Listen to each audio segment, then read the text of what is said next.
Hey there guys, Roy from Apotheca Marketing. Today we're going to take a look at a new feature in Adobe's beta Photoshop version. It's called Generative Fill. You may have heard about it. It's an insanely cool new tool that uses AI to help you touch up and develop photos in Photoshop. You may have seen other people using this and heard about it, but it is a very cool new way that you can use to edit very quickly and easily photos that may have taken touch-up experts, hours or days to touch up. And now you can do it literally in a matter of minutes. And this is particularly useful for us. We have a lot of multifamily clients who have various apartment buildings, and photos are not the easiest to take of apartment buildings sometimes because there's always cars, people, distractions. They may be under construction. So it's always a challenge for us to get good photos. And using this tool has become a part of our workflow. So we're going to take a look at some examples of how we use it and some ways that you might use it in the future. Keep in mind, sometimes the results are a little bit funky, but it is a work in progress. It is a beta, and it is pretty amazing. So we have a picture here that is just a photo I grabbed off the internet. It's not anybody we know. It's so typical of building, an apartment building. As you can see, it's always difficult to get images that are clean so that you don't have people and whatnot blocking the view. So using the generative fill, and again, this is the beta version. You can download the beta version just by going to Adobe's tool on if you have the full Adobe version of the Creative Suite, and downloading the beta under the beta tab. So it is separate from the regular Photoshop. So once you have that loaded and logged into on your computer, you can pull in an image like this. So let's just take these gentlemen in the foreground. And what I'm going to do is just roughly select these guys, not taking any time or effort to select them. And then once they're selected, you see that there's this generative fill down here. Now you can add, like other AI image tools, you can add prompts to this, and we'll touch on that in a little bit, but I'm just going to show you what it looks like first without entering anything. So what you do is you have this selection and just click generate. Now it does take a couple seconds for this to run. It's uploading to Adobe servers and doing the processing there. So it does take a little while, but as you can see, the results are pretty amazing. Now, what's interesting is that they do give you other options. So you can go through and check to see if other options are better. So you can either click on these icons up here, or there's a little arrow on the generative fill dialog box, and you can see it does a really good job of trying to fill in information that it thinks is probably there. I'm going to go with the first one since it removed some of those other people in the background. And you can see it didn't do a perfect job. There's still some shadow and stuff there, but typically, it kept the grass the same, all that kind of stuff. So now let's take another look here at removing this woman. I will just do the same thing. We'll just roughly select her. This time I'm going to select her shadow as well. Click generate. And we'll see what this does. Sometimes you will need to do this a couple times. If it didn't give you, if all three options are kind of funky and you didn't like it, you might need to do it again.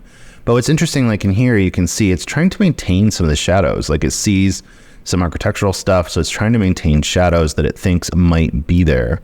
And it even is changing the background. It put a bush and stuff in here. I kind of like that, so we'll leave that there. I'm not grooving on this shadow right here, so I'm just going to go in. Now what's really cool about this is, if you notice, it is maintaining some of the patterns and stuff in the cement and the sidewalk there. So it's actually replicating that. It's replicating the tones. If you do go over this, what I found too many times, you'll start to get that kind of AI pattern to it, so that's not necessarily great. I'm not happy with any of those, so I'm going to take that out. Let's go back up here and take out this person. And then we're going to take out the sign and see what it does. And again, you can see what's going to happen here. It's going to try to replicate what is behind this person, which is pretty amazing. This would take a significant number of hours of clone stamping and editing and whatnot. And you can see the variations, treat the background a little bit differently. But overall, that's pretty amazing. So let me do a quick before and after to show you what that looks like. So we'll do just stamp that original photo. So this is the after, this is the before. After, before. All right, so that's pretty amazing. I mean, that took out a lot of stuff that's interfering with the image. I'm gonna even go a step further and take out this sign and the woman sitting there, see what that does. For instance, if I wanted to take out this pole, we could do that. Let me just give it a second here to keep working. We'll see how it treats that flower bed and stuff. But overall, like, this is pretty, like, oh my gosh, that's pretty amazing. Like, look at that. Without any effort, I was able to go in and take out the person and the sign, and it drew back in what it thinks is there. Now, you can see, like, some of it is better than others. It does get a little interesting details there, but this is a great start. So now what I can do is actually go into this, pull the image into Photoshop and do little touch-ups and stuff where I think I want it. Right here, for instance, maybe I don't want this shadow. I can take that out. And let's see, you'll see how it knows what the pavement's supposed to look like. And it will try to replicate what it thinks the pavement should look like. It did an okay job on the shadow. All right, so let's take another look at another example. Actually, let me zoom in on this so you can see the details a little bit more. This isn't a super high res picture, so you can kind of see that it's not perfect, but that looks pretty darn good. And it just took a couple seconds. So we've removed most of the people from that image. Let's take a look at another one. All right, so this is a common problem. This has cars. And let's just see what happens if we want to take those cars out, if it does a good job with the building. Again, I'm not going to put any prompts in here right now, because usually I've found that if you're just removing stuff, it'll know that you're trying to remove it and doesn't typically need prompts. I'll show you where prompts can come in handy, though, when you're trying to add stuff. And there you see, it actually filled in building where there was none before. And so I don't know what that building looked like without the cars that well, but you can see the window's a little bit smaller. It added kind of a doorway over on the right here. But that's pretty good. I mean, it got rid of the cars. I think I'll go with that one. Again, you could go in here and clean that up. Maybe you want to get rid of this sign. And we'll try it again here. Generate and see what it does getting rid of that sign. It's also helpful for getting rid of dirt and stains or that type of stuff on driveways and parking lots. You can see like there's dirt and stuff there, and bam, that did a pretty good job of getting rid of that sign. And this is before, and this is after. So great, easy way to get rid of cars in your photos. Now let's take another look real quick. This one is even easier. You can see this probably is not going to have any problem removing this cars. You just kind of go through and tell it to generate.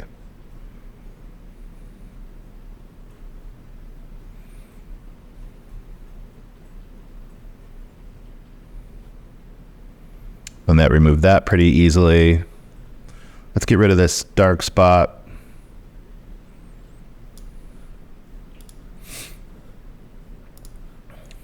Tell it to generate.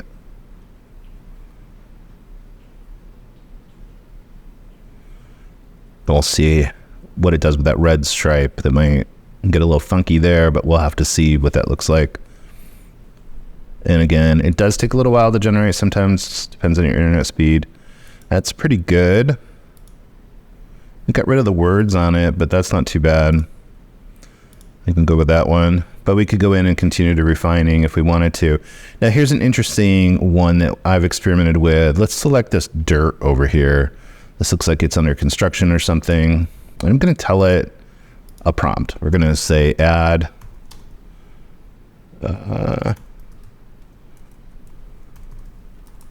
short grass. Oh, you can hear that. It's a thunderstorm here in Florida today. Lots of rain. We are heading for hurricane season shortly. All right, so did an okay job adding some grass. It's not particularly lifelike. This is where I could go in and try some other prompts. Maybe it's add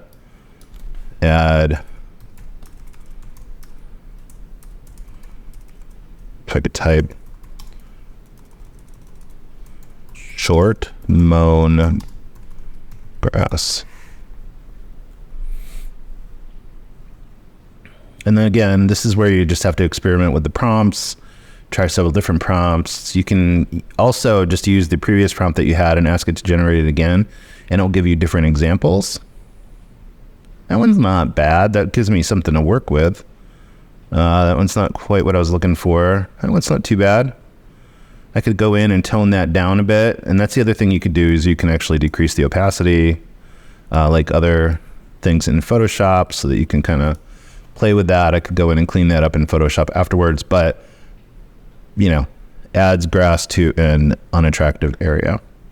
All right, and for the final example, this is a client we're working with. Their property is under construction right now, so they didn't have a lot of good images. So what we did is we actually cleaned this up for them just to get something up. But we're going to use a combination here of the generative fill, but also a newish tool that's the AI remove tool. And this is really handy for doing quick removals. And all you do is highlight it and boom, it removed that. And you can go in, and so there's a image of the car in the window that I want to remove. Let's see how it does on that. I might have to use generative fill for it. It did an okay job. We'll probably go in and use generative fill for that one. But again, some of these things you can get rid of just using the remove tool, and it does a pretty great job as well, much better than the spot healing tool and that type of thing that you may have used in the past. So we can go in and get rid of some of those things that might be a little unattractive. Let's see what it does with this cardboard. Again, we may need to use generative fill here. That's pretty darn good. One thing that I should be doing, one thing that I would recommend is just add a layer when you're doing this so it's non-destructive. Make sure that you have the sample all layers selected. And that way you're not impacting the original image. You're just adding that layer. All right, so that one did a pretty good job. So now is where we can come in and use the generative. Let's get rid of this last bucket over here. Just remove that. Again, that's pretty good. Unlike the spot removal tool, this will actually fill in lines and stuff where it thinks they should be. So that's a pretty cool feature. So let's add some grass here. You can see if we have more success with this one. We'll add some grass.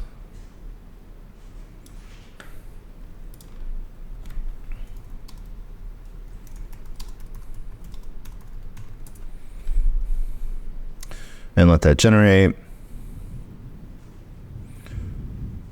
Now, what I will say is, I don't encourage people to fake what the property looks like. We know that they're going to be going through some revision or remodeling and gardening on the property. So this is just a way to get something that's usable. That's interesting. That's usable in the meantime. I'm not sure where it came up with these boxes. That's kind of interesting. There's this box that it's putting in there.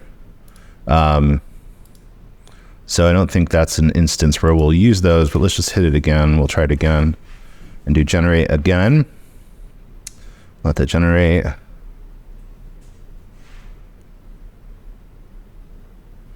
And like I said, you may need to do this a few times. On a previous image of this, that one actually worked better. So there you go. There's an example. We could actually keep that grass and just choose to remove this box, which is probably what we're going to do. And we'll just not put any prompt in there. Whoop.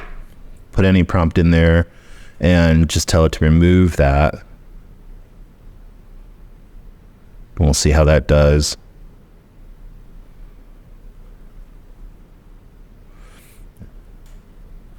And again, it gives you different options. For some reason, it decided to put animals in there. Okay, that's a little odd. I don't think we're going to go with that. We'll figure out how to remove that in the near... we'll figure out how to remove that in the future. Well, let's try this. One other thing I experimented with, and it has some success, is if you want to fill these out. So, you know, add some more leaves.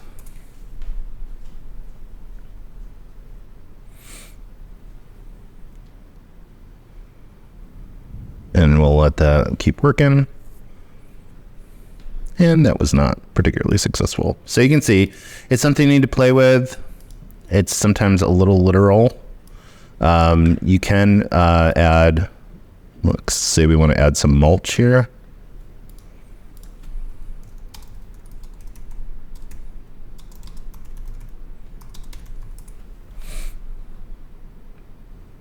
Let's see how it does there. But as you can see, it does a really good job of replacing stuff. Sometimes you need to clean it up a little bit. It did add some mulch and even some bed definition. That's pretty good. And then if you want to remove stuff from the window, you could do that. The reflection. We removed these leaves before. Let's see if it'll do it again. And again, it's something that you might need to try a few times just to clean that up. That, say you had a photographer come through, it's going to be a week or two before you can get somebody back out there to take new pictures. This is a quick and easy way to clean those up so that you have something to use in the meantime. And that's pretty good. Clean those up. If you didn't know that was not like that before, then you probably wouldn't have guessed that that was done. So as you can see, it's something that you can go in, clean stuff up pretty quickly, add some grass if you want to, clean up sidewalks, remove buckets. Let's take a look at the before and after here. So let me just do a clone stamp. So here's the after, here's the before.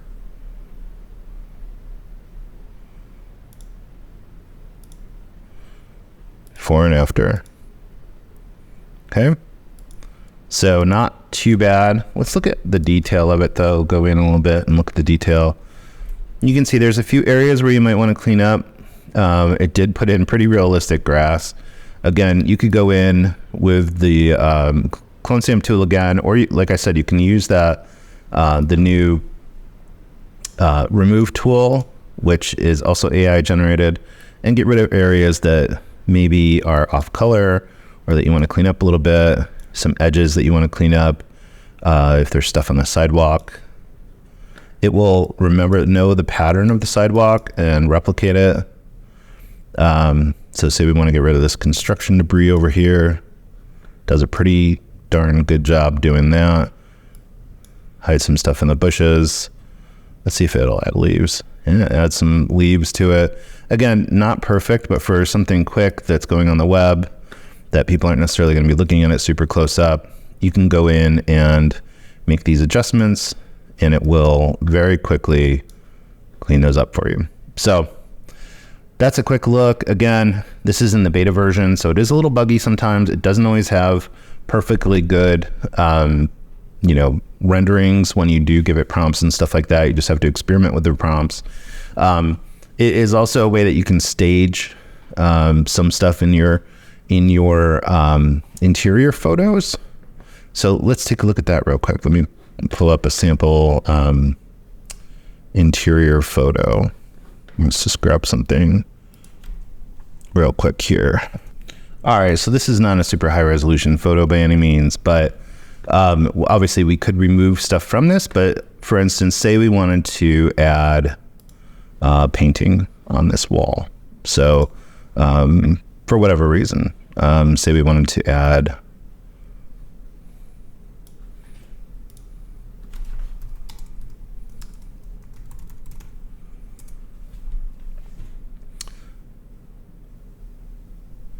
let's see what it comes back with. Again, it can be one of those things that you need to experiment a lot with. But if you're looking to stage something, so it's not awful. It didn't really understand the perspective on that area, so that's not great. But if you wanted to, for instance, remove these stools, you can go in and remove those so you didn't like the stools in the interior image. See what it does. It replaced it. So maybe that's more your taste. What's interesting here though is I'm not super happy with these stools, but they are, it's maintaining the floor and that type of stuff. So you can see that if you wanted to, you could go put in another stool. You just need to make sure it's in the